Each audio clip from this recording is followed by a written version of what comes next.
கடந்த காலங்களை நாம் சற்றே திரும்பி பார்ப்போம் என்றால் இப்படி பலரை தேவன் எடுத்து கொண்டதை குறித்து நாம் பார்க்க முடியும்.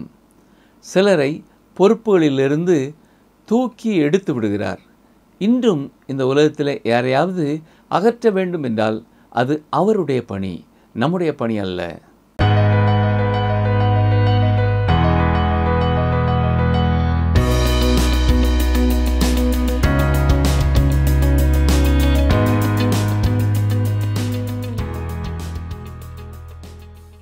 கிறிஸ்துவுக்குள் மிகவும் அன்பான TWR வேத ஆராய்ச்சி நேயர்களை இயேசு கிறிஸ்துவின் இனிய நாமத்தினாலே வாழ்த்தி வரவேற்கிறோம். நாம் கடந்த நிகழ்ச்சியிலிருந்து நாளாகம புத்தகத்தை கற்க துவங்கியுள்ளோம். நாம் கடந்த பாடத்திலே நாளாகம புத்தகத்தின் அறிமுக பகுதியினை கற்றுக்கொண்டோம். அந்த பாடத்திலே பரிசுத்த ஆவியானவர் வேத புத்தகத்திலே சத்தியங்களை சொல்லும் பொழுது நாம் கவனிக்க வேண்டிய காரியங்களை மீண்டும் மீண்டுமாக குறிப்பாக விவரமாக சொல்லுகிறார் என்றும், தேவன் நம் பாவங்களை மன்னிக்கும் பொழுது அதை மறந்து விடுகிறார் என்றும், இயேசு கிறிஸ்து தாவீதின் குமாரனாகிய நாத்தானின் வம்சத்திலே வந்த மரியாளின் மூலமாக வந்தார். ஆனால் சாலமோனின் வழியிலே வந்த யோசேப்பு இயேசு கிறிஸ்துவுக்கு தகப்பன் அல்ல என்பதையும், கிபியோனியரே இஸ்ரவேல் ஜனங்களுக்கு அடிமைகளாக இருந்தார்கள் என்றும் கற்றுக்கொண்டோம். இன்று நாம் 1 நாளாகம புத்தகத்தின் முதல் 10 அதிகாரங்களை கற்றுக்கொள்வோம். இந்த பகுதியிலே நாம் 3 விதமான மரணங்கள் என்னென்ன, ஆதாமின் வழியிலே வந்த நமக்கு இரக்கம் கிடைக்கும்படி தேவன் என்ன செய்தார், சவுலின் மரணத்திற்கு காரணமானது யார் என்பதை குறித்து கற்றுக்கொள்ள இருக்கிறோம். வாருங்கள் செய்திக்குள் கடந்து செல்லலாம். கடந்த நிகழ்ச்சியிலே நாளாகம புத்தகங்களின் முகவுரையை சிந்தித்தோம். கடைசியாக உலகமெங்கும் உள்ள மனுக்குலத்தை குறித்து 3 உண்மைகளை உங்களோடு பகிர்ந்து கொண்டேன். முதலாவதாக, ஆதாமும் அவனுடைய பிள்ளைகள் எல்லாரும் மரிக்க வேண்டும். ஆரம்பத்திலே கர்த்தர் ஆதாமை பார்த்து ஆதியாகமம் 2ஆம் அதிகாரம் 17ஆம் வசனத்திலே நாம் பார்ப்பது போல, தோட்டத்தின் நடுவிலுள்ள அந்த மரத்தின் கனியை புசித்தால் சாவீர்கள் என்று சொன்னார். ஆனாலும் மனிதன் மரிக்கும்படியாக தேவன் அவனை படைக்கவில்லை. ஏன் அவ்வாறு கூறுகிறேன் என்று சொல்கிறீர்களா? ரோமர் 5ஆம் அதிகாரம் 12ஆம் வசனத்திலே நாம் பார்க்கிறது போல, ஒரே மனுஷனாலே பாவமும் பாவத்தினாலே மரணமும் உலகத்திலே பிரவேசித்தது என்று சொல்லப்பட்டிருக்கிறது. 1 கொரிந்தியர் 15ஆம் அதிகாரம் 22ஆம் வசனத்திலே பார்க்கும் பொழுது, ஆதாமுக்குள் எல்லாரும் மரிக்கிறது போல என்றும் வாசிக்கிறோம். எபிரேயர் 9ஆம் அதிகாரம் 27ஆம் வசனத்திலே, மனிதன் ஒரே தரம் மரிப்பது அவனுக்கு நியமிக்கப்பட்டிருக்கிறது என்று பார்க்கிறோம். நாம் வசிக்கிற இந்த பூமி ஒரு பெரிய மயானம். தாவீது தனது மரணப்படுக்கையிலே சொல்லும் பொழுதும், நான் பூலோகத்தார் யாவரும் போகிற வழியே போகிறேன் என்று கூறினார். இந்த உலகத்தின் எந்த பாதையின் வழியாக சென்றாலும் மரணத்தை நோக்கியே நாம் போய்க் கொண்டிருக்கிறோம். சங்கீதம் 23:4 சங்கீதக்காரன் சொல்லும் பொழுது, மரண இருளின் பள்ளத்தாக்கிலே நான் நடந்தாலும் என்கிறார். அதுவே மனிதனுடைய வாழ்க்கையை குறிக்கிறதா இருக்கிறது. பிரியமானவர்களே, 3 விதமான மரணம் இருக்கிறது. ஒன்று சரீர பிரகாரமான மரணம், அடுத்தது ஆவிக்குரிய மரணம், 3வது நித்திய மரணம். புசிக்கக்கூடாது என்று கூறப்பட்ட பழத்தை ஆதாம் புசித்த பொழுதும் 900 ஆண்டுகளாக சரீர பிரகாரமாக ஆதாம் மரிக்கவில்லை. ஆனால் உடனடியாகவே ஆவிக்குரிய மரணத்தை சந்தித்தான். மரணம் என்றால் பிரிக்கப்படுதல்.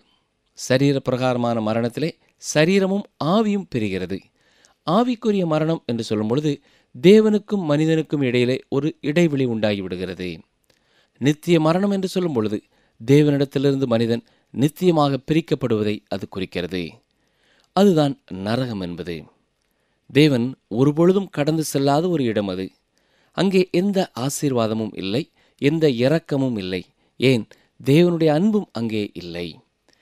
மனிதனை குறித்த 2வது அடிப்படை உண்மை என்னவென்றால், ஆதாமும் அவனுடைய எல்லா சந்ததியும் பாவிகள்.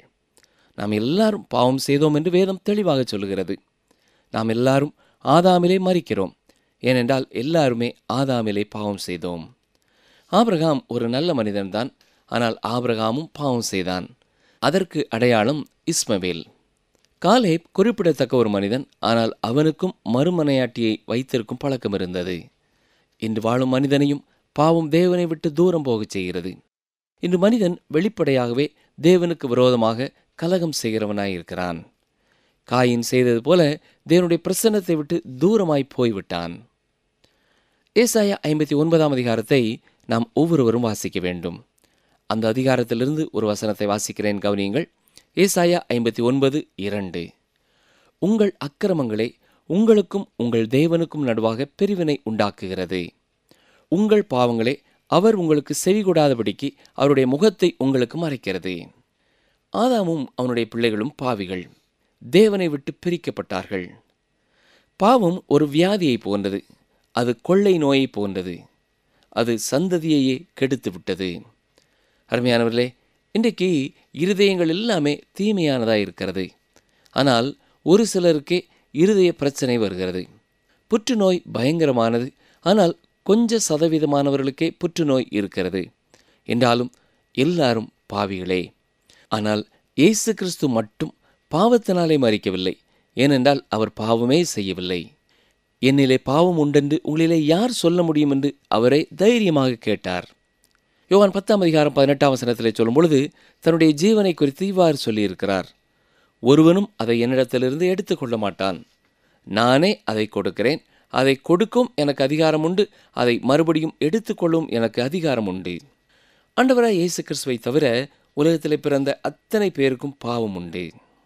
மனிதனை குறித்த மூன்றாவது உலக அளவிலான மற்றொரு உண்மை என்னவென்றால், ஆதாமும் அவனுடைய எல்லா குமாரர்களும் இரக்கம் பெற்றார்கள். ஏனோக் ரட்சிக்கப்பட்டான். எப்படி? விசுவாசத்தினாலே. நோவா ஒரு நல்ல மனிதன், ஆனாலும் அதனாலே அவன் ரட்சிக்கப்படவில்லை. நோவாவும் விசுவாசத்தினாலேயே தானும் தனது குடும்பமும் மீட்கப்படும்படியாக பேழையை செய்தான். அவன் ரட்சிக்கப்பட்டான். ஆபிரகாம் ஒரு நல்ல மனிதன், அவனும் பாவம் செய்தான். ஆபிரகாம் தேவனை விசுவாசித்தான், அது அவனுக்கு நீதியாக எண்ணப்பட்டது என்று எழுதப்பட்டிருக்கிறது. இன்று இஸ்ரவேலும் அரபு நாடுகளும் எப்பொழுதும் யுத்தம் செய்து கொண்டிருக்கிறது என்றால் அதற்கு காரணம் ஆபிரகாமின் பாவம்தான். எகிப்திய அடிமை பெண்ணாகிய ஆகாரை மட்டும் அவன் மறுமனையாக ஏற்றுக்கொள்ளாமல் இருந்திருப்பான் என்றால் இன்றைக்கு அங்கே இஸ்ரவேலருக்கு எதிரான ஒரு கூட்டம் இல்லை. தாவீதும் தேவனுடைய ஒரு உன்னதமான மனிதன். தாவீதும் பாவம் செய்தான் என்பதை நாம் எல்லாருமே ஒத்துக்கொள்வோம். தேவன் தாவீதினிடத்திலே இரக்கமுள்ளவராய் இருந்தார். ஏனென்றால் தேவன் இரக்கத்திலே ஐஸ்வர்யம் உள்ளவர். அப்போஸ்தலனாகிய பவுல் எபேசு சபையாருக்கு சொல்லும் பொழுது எபேசியர் 2 இவ்விதமாய் சொல்லியிருக்கிறார். தேவனோ இரக்கத்தில் ஐஸ்வர்யம் உள்ளவராய் நம்மில் அன்பு கூர்ந்த தம்முடைய மிகுந்த அன்பினாலே அக்கிரமங்களில் மரித்தவர்களாயிருந்த நம்மை கிறிஸ்துவுடனே கூட உயிர்ப்பித்தார். கிருபையினாலே ரட்சிக்கப்பட்டீர்கள். அப்போஸ்தலனாகிய பேதுரு எழுதும் பொழுதும் 1 பேதுரு 1 இயேசு கிறிஸ்து மரித்தோரிலிருந்து எழுந்ததினாலே அழியாததும் மாசற்றதும் வாடாததுமாகிய சுதந்திரத்துக்கு ஏதுவாக ஜீவனுள்ள நம்பிக்கை உண்டாகும்படி தமது மிகுந்த இரக்கத்தின்படியே நம்மை மறுபடியும் ஜெனிப்பித்தார் என்று கூறியிருக்கிறார். எனவே நாம் பார்க்கும் பொழுது ஆதாமின் பிள்ளைகளுக்கும் இரக்கம் கிடைக்கும்படியாக தேவன் செய்தார். தேவனுடைய கரத்திலே நீங்கள் இரக்கத்தை பெற்றுவிட்டீர்களா? உங்களுக்கான இரக்கம் அவருடைய கரத்திலே இருக்கிறது. பிரியமானவர்களே, நாமோ ஆதாமின் பிள்ளைகள்தான். நாம் எல்லாருமே பாவம் செய்து தேவ மகிமையற்றவர்களாக இருக்கிறோம். இன்றைக்கு ரட்சிப்பானது முழு மனுக்குலத்திற்கும் சொந்தமானதாய் காணப்படுகிறது. ஆனால் யார் யார் அதை விசுவாசித்து ஏற்றுக்கொள்கிறார்களோ அவர்கள் அந்த நித்திய ஜீவனை பெற்றுக்கொள்கிறார்கள். இப்பொழுது நாம் 1 நாளாமும் 10 அதிகாரத்திற்குள்ளே கடந்து செல்கிறோம். இங்கே சவுலின் ராஜ்யபாரத்தை குறித்து பார்க்கிறோம். ராஜாக்களின் புத்தகங்களுக்கும் சாமுவேலின் புத்தகத்திற்கும் நாளாம புத்தகத்திற்கும் உள்ள வித்தியாசத்தை இங்கே நாம் பார்க்க முடியும். சாமுவேலின் புத்தகத்திலே சவுலை குறித்த அநேக காரியங்களை நாம் பார்க்கிறோம். சொல்லப்போனால் சவுலின் முழு வாழ்க்கை வரலாறுமே அங்கே இருக்கிறது. ஆனால் நாம் நாளாம புத்தகத்திற்கு வரும்பொழுது தேவனுடைய கண்ணோட்டத்தை பார்க்கும் பொழுது சவுலுக்காக ஒரே ஒரு அதிகாரம்தான் கொடுக்கப்பட்டிருக்கிறது. 1 நாளாமத்தின் மீதி பகுதி முழுவதும் தாவீதிற்காக ஒதுக்கப்பட்டிருக்கிறது. 2 நாளாமத்திற்குள்ளேயும் தாவீதின் குடும்பத்தின் சரித்திரமே தொடருகிறது. தாவீதே கருப்பொருளாய் இருக்கிறார், சவுல் அல்ல. மனிதனுடைய கண்ணோட்டத்திலே சவுல் மிக முக்கியமான ஒரு இடத்திலே இருந்தது போல தெரியலாம். எனவேதான் இங்கே ஒரே ஒரு அதிகாரத்திலே சவுலை குறித்து சொல்லப்பட்டிருப்பது நமக்கு ஆச்சரியமானதாக இருக்கிறது. சரி, இந்த அதிகாரத்தின் முக்கிய கருத்து என்ன? சவுலுடைய வாழ்க்கையிலே காணப்பட்ட மிகச்சிறந்த எந்த காரியத்தையாவது தேவன் எடுத்துச் சொல்கிறாரா? இல்லை. எந்த மனிதனுடைய நற்செயலும் அவனை தேவனுக்கு முன்பாக சிறந்தவனாக்காது. எனவே இந்த அதிகாரமும் சவுல் செய்த செயல்களை குறித்ததில்லை. இது அவனுடைய மரணத்தை குறித்து, அவன் எவ்வாறு கொல்லப்பட்டான் என்பதை குறித்தே சொல்லப்பட்டிருக்கிறது. உலக சமுதாயத்திலே, சரித்திரத்திலே மிகப்பெரிய இடம் பிடித்திருக்கிற பலருடைய வாழ்க்கையிலே பரலோகத்திலே அவர்களை குறித்த மிக குறைவான எழுத்துக்களே இருக்கும். இது சவுலை பொறுத்தமட்டிலேயும் மிகவும் உண்மை. 1 சாமுவேல் 2 சாமுவேலை நாம் கற்றுக்கொள்ளும் பொழுது சவுலை கொலை செய்தது யார் என்பதை குறித்து படிக்க முயற்சித்தோம். சவுலே தற்கொலை செய்தானா அல்லது யார் அவனை கொலை செய்தது? 4ஆம் புத்தகத்திலே நாம் பார்ப்பது என்ன? சவுல் பிழைத்துக் கொள்ள முடியாதபடி யுத்தத்திலே பெலிஸ்தியர்களால் காயப்பட்டான். பின்னர் தனது ஆயுததாரியை பார்த்து தன்னை கொலை செய்யும்படியாக கேட்டான். காரணம், பெலிஸ்தியர்கள் தன்னை கொல்லக்கூடாது என்று எண்ணினான். ஆனால் சவுலின் ஆயுததாரியோ, நான் ராஜாவை கொலை செய்வதில்லை என்று கூறிவிட்டான். எனவே சவுல் தனது பட்டயத்தை நட்டு அதிலே விழுந்தான். சவுல் தன்னைத்தானே கொலை செய்து கொள்ள முடிந்ததா? அவன் தற்கொலை செய்து கொண்டானா? இது எப்பொழுதுமே ஒரு கேள்விக்குறியாய் இருக்கிறது. பின்னர் ஒரு அமலேக்கியனான இளைஞன் இந்த காட்சியை தாவீதுக்கு எடுத்து கூறினான். அமலேக்கியன் அங்கே வந்தபொழுது சவுல் உயிரோடு இருந்தபடினாலே தன்னை கொலை செய்யும்படியாய் கேட்டுக்கொண்டான். எனவே அந்த அமலேக்கியனே சவுலை கொலை செய்தான். பின்னர் தலையின் மேலிருந்த முடியையும் புயத்திலிருந்த அஸ்த கடகத்தையும் எடுத்து கொண்டு வந்து தாவீதினிடத்திலே கொடுத்தான். ஆனால் தாவீது ராஜாவோ அமலேக்கியனை கொலை செய்தான். 2 சாமுவேல் 1ஆம் அதிகாரம் 16ஆம் வசனத்தை பாருங்கள். தாவீது அவனை பார்த்து, உன் இரத்தப்படி உன் தலையின் மேல் இருப்பதாக கர்த்தர் அபிஷேகம் பண்ணினவரை நான் கொன்று போட்டேன் என்று உன் வாயே உனக்கு விரோதமான சாட்சி சொல்லிட்டு என்றான். அப்படி என்றால் சவுலின் மரணத்திற்கு காரணம் யார்? 1 நாளாகமம் 10ஆம் அதிகாரம் முதல் 3 வசனங்களை பாருங்கள்.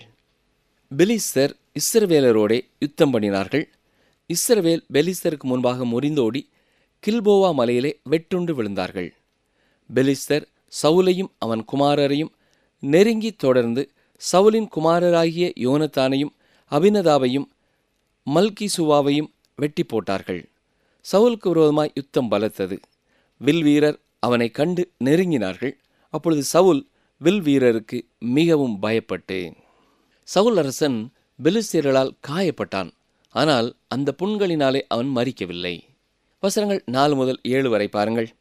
தன் ஆயுததாரியை நோக்கி, அந்த விருத்த சேதனம் இல்லாதவர்கள் வந்து என்னை அவமானப்படுத்தாதபடிக்கு நீ உன் பட்டயத்தை உருவி என்னை குத்தி போடு என்றான். அவனுடைய ஆயுததாரி மிகவும் பயப்பட்டதினால் அப்படி செய்ய மாட்டேன் என்றான். அப்பொழுது சவுல் பட்டயத்தை நட்டு அதன் மேல் விழுந்தான். சவுல் செத்துப்போனதை அவன் ஆயுததாரி கண்டபோது அவனும் பட்டயத்தின் மேல் விழுந்து செத்துப்போனான். அப்படியே சவுலும் அவன் 3 குமாரரும் அவன் வீட்டு மனுஷர் அனைவரும் கூட செத்துப்போனார்கள். ஜனங்கள் முறிந்தோடினதையும் சவுலும் அவன் குமாரரும் செத்துப்போனதையும் பள்ளத்தாக்கிலுள்ள இஸ்ரவேலர் எல்லாரும் கண்டபோது தங்கள் பட்டணங்களை விட்டு ஓடிப்போனார்கள். அப்பொழுது பெலிஸ்தர் வந்து அவைகளில் குடியிருந்தார்கள். இந்த வார்த்தைகளை கவனிக்கும் பொழுது இந்த அமலேக்கியன் சவுலண்டை வந்தபொழுது சவுல் ஏற்கனவே மரித்திருப்பது போல தெரிகிறது. தாவீதும் சவுலும் பகைஞர்கள் என்பதை இந்த அமலேக்கியன் அறிந்தவனாக தனக்கு ஏதாவது கிடைக்கும் என்ற எண்ணத்தோடு தான் தாவீதினிடத்திலே போய் அவ்வாறு கூறினான். தாவீது அவனுடைய வார்த்தைகளுக்கு எதிராக எப்படி செயல்படுவான் என்று அவன் எண்ணவே இல்லை. அவனுடைய வார்த்தையின் அடிப்படையிலேயே அவனை கொலை செய்தான். ஆனால் இந்த இளைஞன் பொய் சொன்னது போல தெரிகிறது. அவன் சவுல் ராஜாவை கொலை செய்தது போல தெரியவில்லை. 1 நாளாகமம் 10ஆம் அதிகாரம் 8 முதல் 10ஆம் வசனம் வரை பாருங்கள். வெட்டுண்டவர்களின் வஸ்திரங்களை உரிந்து கொள்ள பெலிஸ்தர் மறுநாளில் வந்தபோது அவர்கள் சவுலையும் அவன் குமாரரையும் கில்போவா மலையிலே விழுந்து கிடக்க கண்டு அவன் வஸ்திரங்களை உரிந்து அவன் தலையையும் அவன் ஆயுதங்களையும் எடுத்துக்கொண்டு தங்கள் விக்கிரகங்களுக்கும் ஜனங்களுக்கும் அதை பிரசித்தப்படுத்தும்படி பெலிஸ்தருடைய தேசத்திலே சுற்றிலும் செய்தி அனுப்பி அவன் ஆயுதங்களை தங்கள் தேவர்களின் கோவிலிலே வைத்து அவன் தலையை தாகோன் கோவிலிலே தூக்கி வைத்தார்கள். இங்கே பெலிஸ்தியர்கள் சவுலின் சரீரத்திற்கு எத்தனை மேன்மை குறைவான காரியத்தை செய்தார்கள். தாகோனுடைய ஆலயம் அஸ்தோத்திலே இருந்தது. ஞாபகம் இருக்கிறதா? சிம்சோன் தாகோனின் தேவாலயத்தின் தூண்களைத்தான் அசைத்து அநேகரை கொலை செய்தான். இங்கேதான் பெலிஸ்தியர்கள் சவுலின் தலையையும் அவனுடைய ஆயுதங்களையும் கொண்டு வந்தார்கள். பாருங்கள், 1 நாளாகமம் 10ஆம் அதிகாரம் 11-12 வசனங்கள். பெலிஸ்தர் சவுலுக்கு செய்த எல்லாவற்றையும் கீலேயா தேசத்து யாபேஸ் பட்டணத்தார் யாவரும் கேட்டபோது பராக்கிரமசாலிகள் எல்லாரும் எழுந்து போய் சவுலின் உடலையும் அவன் குமாரரின் உடல்களையும் எடுத்து யாபேசுக்கு கொண்டு வந்து அவர்கள் எலும்புகளை யாபேசில் இருக்கிற ஒரு கர்வாலி மரத்தின் கீழ் அடக்கம் பண்ணி 7 நாள் உபவாசம் பண்ணினார்கள். பிரியமானவர்களே, இந்த வசனங்களோடு சவுல் அரசனின் கொலை குற்றம் மூடப்பட்டு விட்டதா? இல்லை. உண்மையாகவே சவுல் அரசனை கொண்டது யார் என்று இன்னமும் நமக்கு சொல்லப்படவில்லை. ஆனால் இந்த அதிகாரத்தின் கடைசி வசனத்திலே ஒரு உண்மையான அறிக்கை வருகிறது. பாருங்கள், 1 நாளாகமம் 10ஆம் அதிகாரம் 13-14 வசனங்கள். அப்படியே சவுல் கர்த்தருடைய வார்த்தையை கேளாமல் கர்த்தருக்கு செய்த தன் துரோகத்தின் நிமித்தமும் அவன் கர்த்தரை தேடாமல் அஞ்சனம் பார்க்கிறவர்களை கேட்கும்படிக்கு தேடினது நிமித்தமும் செத்து போனான். அதற்காக அவர் அவனை கொண்டு ராஜ்யபாரத்தை ஈசாயின் குமாரனாகிய தாவீது வசமாக திருப்பினார். கவனித்தீர்களா? இப்பொழுது யார் சவுலை கொலை செய்தது? சவுல் கர்த்தருடைய வார்த்தையை கைக்கொள்ளாமல் போனதினாலும் கர்த்தரை தேடாமல் அஞ்சனம் பார்க்கிறவர்களை கேட்கும்படி தேடினது நிமித்தமும் தேவனே அவனை கொலை செய்தார். இந்த வசனத்தை வாசிக்கும் பொழுது யோபு சொன்னது நினைவிற்கு வருகிறதா? கர்த்தர் கொடுத்தார், கர்த்தர் எடுத்தார், கர்த்தருடைய நாமத்திற்கு ஸ்தோத்திரம். இங்கே தேவனே பொறுப்பெடுக்கிறார். தேவனே தான் சவுலை அகற்றியதாக சொல்கிறார். அருமையானவர்களே, தேவனை குறை சொல்ல விரும்புகிறீர்களா? இந்த கொலைக்காக தேவனை கைது செய்ய முடியுமா? தேவன் அநேகரை இவ்வாறு எடுத்திருக்கிறார். இந்த காரணத்தினாலே தான் நானோ நீங்களோ எந்த மனித உயிரையும் எடுக்கக்கூடாது என்று தேவன் கட்டளையிடுகிறார். கர்த்தர் கொடுக்கிறார், கர்த்தர் எடுக்கிறார். நீங்களும் நானும் ஜீவனை கொடுக்கக்கூடியவர்களாகும் முன் யாருடைய ஜீவனையும் எடுக்க நமக்கு அதிகாரம் இல்லை. தேவனே ஜீவனை கொடுக்கிறார், தேவனே அதை எடுத்துக் கொள்கிறார். அவரை பொறுத்த மட்டிலேயும் இது கொலை அல்ல. ஆனால் இந்த உலகத்திலே நாம் ஒருவருடைய உயிரை எடுத்துக்கொள்ளும் பொழுது அது கொலையாகிறது. இந்த காரணத்தினாலே தான் தாவீது அந்த அமலேக்கியனை கொலை செய்தான். ஏனென்றால் தானே சவுல் ராஜாவை கொலை செய்தேன் என்று அவன் அறிக்கை செய்தான். சவுல் அரசன் ஏன் கொலை செய்யப்பட்டான்? கர்த்தருடைய வார்த்தையை கை கொள்ளவில்லை. கர்த்தருக்கு அவன் செய்த தன் துரோகத்தின் நிமித்தமும் கர்த்தரை தேட வேண்டிய நேரத்திலே அஞ்சனம் பார்க்கிறவர்களை தேடின நிமித்தமும் அவன் கொலை செய்யப்பட்டான். சவுல் பிசாசனுடைய ஆலோசனைக்கு திரும்பினார். ஞாபகம் இருக்கிறதா? புதிய ஏற்பாட்டு புத்தகத்திலே நாம் பார்க்கும் பொழுது தேவன் அனனியா சப்பீராளுடைய ஜீவனை எடுத்துக் கொள்கிறார். அநேகர் சொல்வார்கள் சீமோன் பேதுரு தான் அவருடைய மரணத்திற்கு காரணம் என்பார்கள். ஆனால் பிரியமானவர்களே, சீமோன் பேதுருவும் அவருடைய மரணத்தின் நிமித்தமாக மிகுந்த ஆச்சரியம் அடைந்திருப்பார்கள். ஏனென்றால் தேவனே அவருடைய மரணத்திற்கு காரணம். சவுல் தன்னுடைய பாவத்தின் நிமித்தமாக கொலை செய்யப்பட்டான். தேவன் இன்றைக்கும் உலகத்திலே பல நேரங்களிலே பலரை அவர் இவ்வாறு பாவத்தின் நிமித்தமாக எடுத்துக்கொள்ளுகிறார். கடந்த காலங்களை நாம் சற்று திரும்பி பார்ப்போம் என்றால் இப்படி தேவன் பலரை எடுத்துக்கொண்டதை குறித்து நாம் பார்க்க முடியும். சிலரை பொறுப்புகளிலிருந்து தூக்கி எடுத்து ஒதுக்கி வைத்து விடுகிறார். இன்றும் இந்த உலகத்தில் யாரையாவது அகற்ற வேண்டுமென்றால் அது அவருடைய பணி, அது நம்முடைய பணி அல்ல. அவரே அப்படிப்பட்ட காரியங்களை குறித்து தீர்மானம் எடுக்கிறார். இதை கேட்டுக்கொண்டிருக்கிற சகோதரியே, அருமையான சகோதரனே, நீங்கள் யாருடைய வார்த்தைக்கு செவி கொடுக்கிறீர்கள்? தேவனுடைய வார்த்தையை கேட்கிறீர்களா? அல்லது மனிதனுடைய சத்தத்திற்கு கீழ்ப்படுகிறீர்களா? அல்லது பிசாசனுடைய சத்தத்தை கேட்டு கீழ்ப்படுகிறீர்களா? இப்படி தேவனை விட்டு தூரம் போகிற மனிதர்களையே தேவன் எடுத்துக்கொள்கிறார். தேவனுடைய கண்ணோட்டத்திலே சவுலுடைய வாழ்க்கையை குறித்து நாம் இந்த அதிகாரத்திலே பார்த்தோம். நாம் அடுத்த நிகழ்ச்சியிலே 1 நாளாகமம் 11-12 அதிகாரங்களை பார்க்க போகிறோம். ஆனால் அதற்கு முன் முகவுரையாக சில காரியங்களை அந்த அதிகாரத்தை குறித்து நான் சொல்ல விரும்புகிறேன். இங்கே 4ஆம் புத்தகத்திலே 3வது முக்கியமான பகுதிக்குள்ளே கடந்து வருகிறோம். முதல் 9 அதிகாரங்களிலேயும் குறிப்பிடத்தக்க வம்ச வரலாறுகளை பார்த்தோம். 2வது ஒரே ஒரு அதிகாரம், அதிலே சவுல் அரசனுடைய வாழ்க்கையை குறித்து பார்த்தோம். தேவனுடைய பார்வையிலே சவுல் சிறப்பான காரியத்தை எதையுமே செய்யவில்லை. தேவன் சவுலுடைய மரணத்தை குறித்தும் அதற்கான காரணத்தை குறித்தும் மிக தெளிவாக இங்கே சொல்லிவிட்டார். இப்பொழுது தாவீது அரசனை குறித்து சொல்லப் போகிற பகுதிக்குள்ளே நாம் கடந்து போகிறோம். 11-12 அதிகாரங்களிலே தாவீது ராஜாவின் பராக்கிரமசாலிகளை குறித்து பார்க்கிறோம். 13 முதல் 16 அதிகாரம் வரை தாவீதை குறித்தும் உடன்படிக்கை பெட்டியை குறித்தும் வாசிக்கிறோம். 17 அதிகாரத்திலே தாவீதை குறித்தும் தேவாலயத்தை குறித்தும் பார்க்கிறோம். 18 முதல் 20 அதிகாரங்களிலே தாவீதினுடைய யுத்தங்களை குறித்து பார்க்கிறோம். 21 அதிகாரத்திலே தாவீது ஜனங்களை எண்ணிய பாவத்தை குறித்து பார்க்கிறோம். 22 முதல் 29 அதிகாரம் வரை தேவனுடைய ஆலயத்தை கட்டுவதற்காக அவன் செய்த எல்லா ஆயத்த பணிகளை குறித்தும் வாசிக்கிறோம். 1 நாளாகம புத்தகத்தின் மீதி பகுதி தாவீது அரசனை குறித்தும் அவனுடைய ராஜ்யபாரத்தை குறித்தும் சொல்லப்பட்டிருக்கிறது. முதல் 9 அதிகாரங்களிலே சொல்லப்பட்டுள்ள வம்ச வரலாறு தாவீதின் காலம் வரை கூறப்பட்டிருக்கிறது. தாவீதின் குடும்பத்தில் உள்ளவர்களை குறித்து அங்கே கூறப்படவில்லை. அடுத்த புஸ்தகமாகிய 2வது நாளாகம புத்தகத்திலே தாவீதின் வம்ச வழியினரை குறித்து நாம் பார்க்க போகிறோம். அந்த காலகட்டத்திலேயே வடக்கு ராஜ்யத்தை குறித்து குறிப்பாக எதுவும் சொல்லப்படவில்லை. ஏனென்றால் தாவீதின் ராஜ்யபாரத்திலிருந்து கலகம் செய்து பிரிந்து போனதினாலேயே இதை குறித்து ஒன்றும் கூறப்படவில்லை. தாவீதின் வாழ்க்கை வரலாற்றை நாளாகம புத்தகத்தில் படிக்கும் பொழுது தேவன் எப்படி ஒரு சில காரியங்களுக்கு முக்கியத்துவம் கொடுக்கிறார் என்றும் பல காரியங்களை முக்கியமாக அவர் சொல்லவில்லை என்பதையும் நாம் கவனிக்க வேண்டும். ஏற்கனவே சொன்னேன், 1 நாளாகமம் 21வது அதிகாரத்திலே ஜனங்களை எண்ணிய பாவத்தை குறித்து சொல்லப்பட்டிருக்கிறது. பத்சேபாளோடு செய்த பாவத்தை குறித்து சொல்லப்படவில்லை. பொதுவாக தாவீது என்று கூறியவுடனே பலருடைய நினைவிற்கு வருகிற முதல் காரியம் தாவீது செய்த பாவம்தான். அருமையானவர்களே, இதில் நமக்கு ஒரு பெரிய பாடம் இருக்கிறது.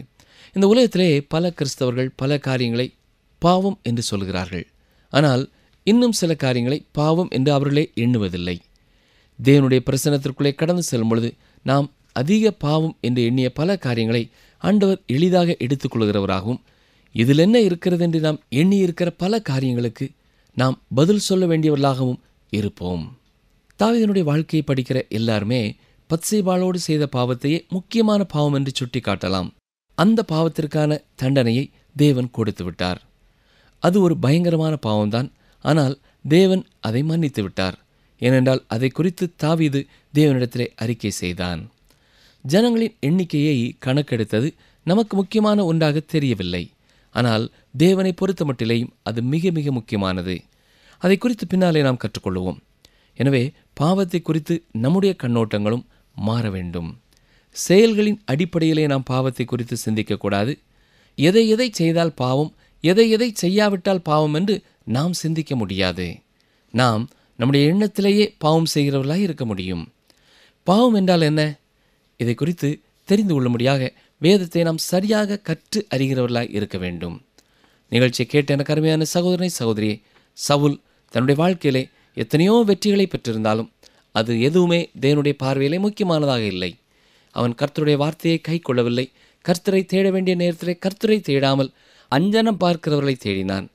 இன்றைக்கும் எத்தனையோ பேர் கஷ்டங்கள், பாரங்கள், துன்பங்கள், பிரச்சனைகள் வரும்பொழுது தங்களை படைத்த தேவனை தேடுவதற்கு பதிலாக குறி சொல்கிறவர்களையும் அஞ்சனம் பார்க்கிறவர்களையும் பிசாசின் கிரியைகளை செய்கிறவர்களையும் தேடுகிறவர்களாய் இருக்கிறார்கள்.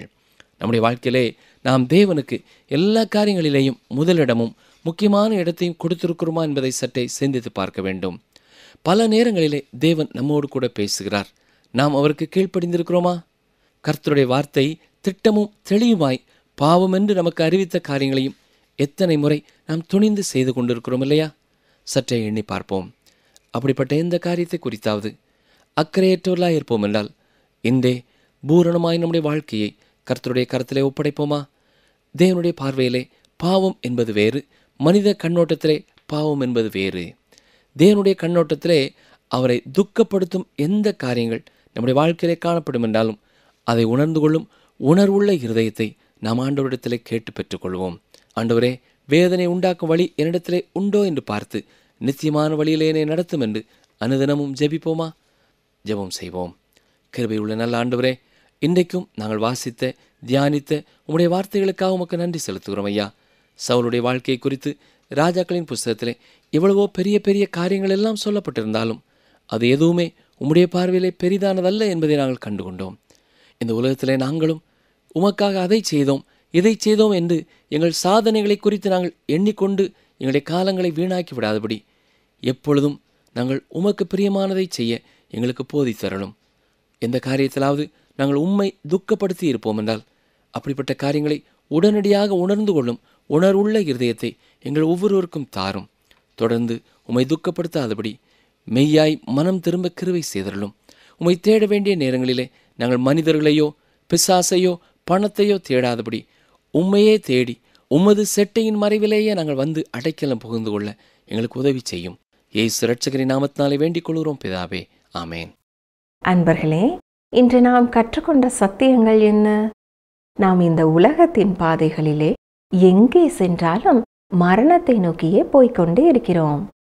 ஆண்டவராகிய இயேசு கிறிஸ்துவை தவிர இந்த உலகத்திலே பிறந்த எல்லாரிடத்திலும் பாவம் உண்டு.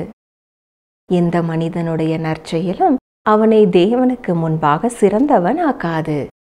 தேவன் இன்றைக்கும் பல நேரங்களிலே பலரை அவர்களுடைய பாவத்தின் நிமித்தமாக அவர் உலகத்திலிருந்து எடுத்து போடுகிறார். மீண்டும் அடுத்த நிகழ்ச்சியிலே சந்திப்போம். கர்த்தர் உங்களை ஆசீர்வதிப்பாராக. நான் உனக்கு போதித்து நீ நடக்க வேண்டிய வழியை உனக்கு காட்டுவேன். உன்மேல் என் கண்ணை வைத்து உனக்கு ஆலோசனை சொல்லுவேன். சங்கீதம் 32:8.